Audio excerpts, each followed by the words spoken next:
The Drug Enforcement Administration has refused to loosen controls on marijuana. It's a setback for advocates who want to legalize the drug. The Obama administration says it will open up new ways to make marijuana research easier. NPR's Carrie Johnson reports.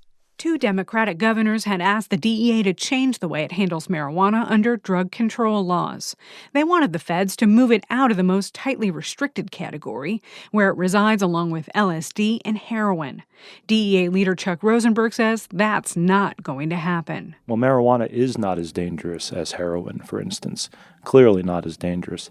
But this decision isn't based on danger. This decision is based on whether or not marijuana, as determined by the FDA, is a safe and effective medicine.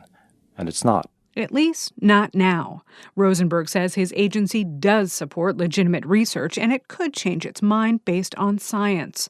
In fact, he says more than 350 people are registered to research marijuana, and many human studies are underway. Imagine that, the DEA permitting smoked marijuana studies on human subjects. But we do, and there's a simple reason. Science rules. We will be bound by the science. We have to be. DEA's decision on this really flies in the face of objective science about the benefits of medical marijuana. That's Taylor West. She's with the National Cannabis Industry Association, a trade group for more than 1,000 businesses operating legally under state law. She points out more than half the states have enough confidence in the science to have legalized some form of marijuana for medical purposes. And West says the federal government is behind the times. The reality is that patients are benefiting across the country and, frankly, around the world.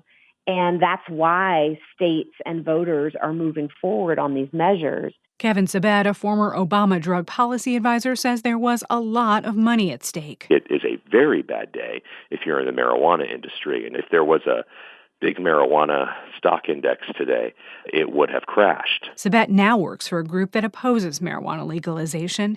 He says the DEA deserves credit for opening up new avenues for research. The agency says it will license more institutions to cultivate marijuana for scientific studies. Currently, only the University of Mississippi is recognized by the U.S. to do that. Marijuana advocates who want the federal government to take bolder steps will have to turn to Congress. Carrie Johnson, NPR News, Washington.